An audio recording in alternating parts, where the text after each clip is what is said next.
Thank you, Prime Minister.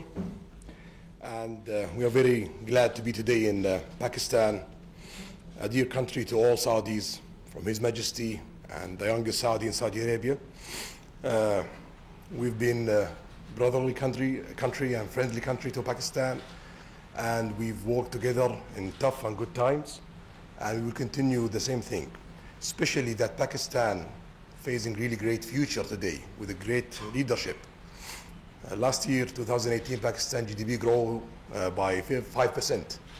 So we believe that Pakistan gonna be very, very important country in the coming future, and we want to be sure that we are part of that. So we are waiting for that kind of leadership to partner with and to build a lot of things together. Today we signed MOUs. We believe the amount of that kind of investment is $20 billion US. It's big for phase one.